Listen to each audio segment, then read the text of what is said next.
Welcome to செல்வி சமையல். இன்றைக்கி செல்வி சமையலில் நம்ம ஒரு சூப்பரான ஸ்வீட் ரெசிபி தாங்க பார்க்க போகிறோம். ரொம்ப ஈஸியாக எம்மியாக எளிமையாக செய்யலாங்க. நீங்கள் முதல்ல ஒரு ஸ்வீட் ட்ரை பண்ணுறீங்களா, இந்த ஸ்வீட் ட்ரை பண்ணி பாருங்கள். ரொம்ப ஈஸியாக செய்யலாம். வாங்க இப்போ நம்ம இந்த ஸ்வீட் ரெசிபி செய்ய என்னென்ன பொருட்கள் தேவைன்னு பார்ப்போம். நான் இன்றைக்கி 1 கப் புழுங்கல் அரிசி எடுத்துருக்கேங்க.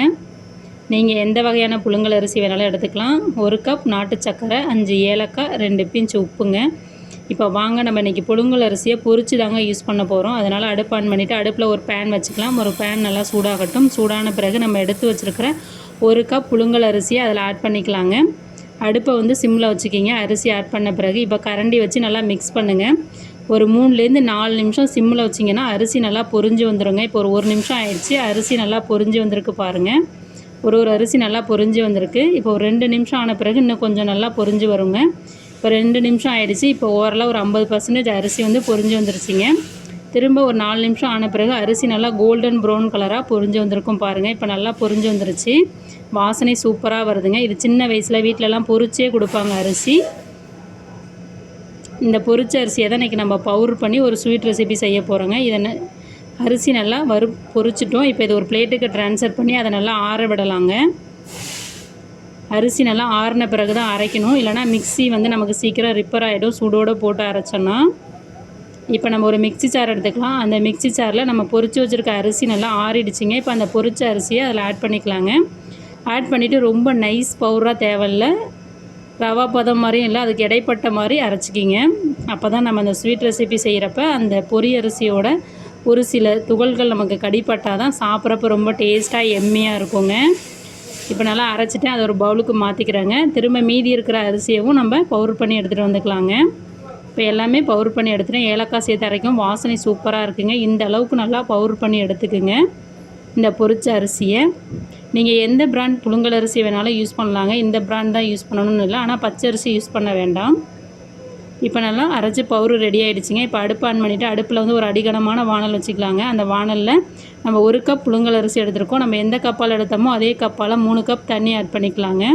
தண்ணி சூடாகட்டுங்க. அதுக்குள்ளே ஒரு மிக்ஸி ஜார் எடுத்துகிட்டு நம்ம எடுத்து வச்சுருக்கிற நாட்டு சர்க்கரை, ஏலக்காய், உப்பு 2 பிஞ்ச் ஆட் பண்ணி, எந்த ஸ்வீட் செஞ்சாலும் உப்பு ஆட் பண்ணுங்க. அதனால் நான் உப்பு இந்த ஸ்டேஜ்லேயே ஆட் பண்ணிவிட்டு அதையும் பவுடர் பண்ணி எடுத்துக்கிறேங்க. இப்போ நல்லா பவுடர் ஆகிடுச்சு பாருங்கள். இதையும் வச்சுக்கலாம். இப்போ பாருங்கள், வானலில் தண்ணி நல்லா சூடாகி வந்துருச்சு. கொதிக்கணும்னு அவசியம் இல்லை. இந்த நுரன் கொஞ்சம் பபுள்ஸாக வருது பாருங்களேன். இந்த அளவுக்கு வந்தால் போதும். இப்போ நம்ம பவுடர் பண்ணி வச்சுருக்க பொரிச்ச அரிசி பவுடரை அதில் ஆட் பண்ணிக்கலாங்க. ஆட் பண்ணிவிட்டு அடுப்பை மிதமான தீயில் வச்சுக்கிங்க. சீக்கிரமே அந்த தண்ணியை உறிஞ்சிட்டு அது வேக ஆரம்பிச்சிடும். ஏன்னா நம்ம அரிசியை பொரித்து தான் சேர்த்துருக்கோம். அதனால் அது சீக்கிரமாக வேக ஆரம்பிச்சிடும். பச்சை வாசனைகள்லாம் எதுவுமே இருக்காதுங்க. பாருங்கள், இப்போ நான் அடுப்பை சிம்மில் வச்சுட்டு நல்லா கிளறி கொடுக்குறேன். தண்ணி நல்லா உறிஞ்சிடுச்சு பாருங்கள், உங்களுக்கு தெரியுதா? இப்போ ஒரு துணி வச்சு நல்லா பிடிச்சிக்கிங்க, ஏன்னா அது நகர ஆரம்பிக்கும். அதனால் ஒரு 2 நிமிஷம் கைவிடாத நல்லா கிளறுங்க. கிளறுனிங்கன்னா உங்களுக்கு மணல் மாதிரி சூப்பராக வருங்க ஸ்வீட் பாருங்கள். நான் இப்போ கரண்டியால் உங்களுக்கு செஞ்சு காமிக்கிறேன். எவ்வளோ சாஃப்டாக இருக்குதுன்னு பாருங்களேன். அந்த கரண்டியோட அச்சு அவ்வளோ அழகாக படுது பாருங்கள். நம்ம மணலில் போய் செய்வோம் பார்த்தீங்களா, அதே மாதிரி மணலாக இருக்குங்க. இப்போ இந்த ஸ்டேஜ் வந்த பிறகு நம்ம பொடி பண்ணி வச்சுருக்கிற நாட்டு சக்கரை, ஏலக்காய் தூள், உப்பு சேர்ந்த கலவையை ஆட் பண்ணிக்கலாங்க.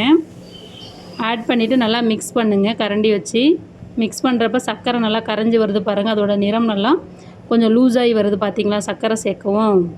இதில் ஒரு 2 நிமிஷம் நல்லா கிளறி கொடுங்க. கிளறி கொடுத்தீங்கன்னா நமக்கு சூப்பரான எம்மியான ஸ்வீட் சீக்கிரம் தயாராகிடும். இப்போ நம்ம ப்ரௌன் சுகர் சேர்த்தோடனே அதோட கலர் நல்லா ப்ரௌன் கலராக மாறி இருக்குது பாருங்கள். இப்பயும் நம்ம சர்க்கரை சேர்த்தோடனே நல்லா மணலாக இருக்குது பாருங்கள். இப்போ நமக்கு சூப்பரான சுவையான ஸ்வீட் ரெடி ஆகிடுச்சிங்க. நீங்கள் உருண்டைகளாக பிடிச்சி சாப்பிடலாம், இல்லைனா ஒரு பிளேட்டில் நெய் அப்ளை பண்ணிவிட்டு அதில் நீங்கள் இதை அப்ளை பண்ணி கட் பண்ணி கட்டமாக சாப்பிட்லாம். நான் அப்படியே தாங்க சாப்பிட போகிறோம் இன்றைக்கி.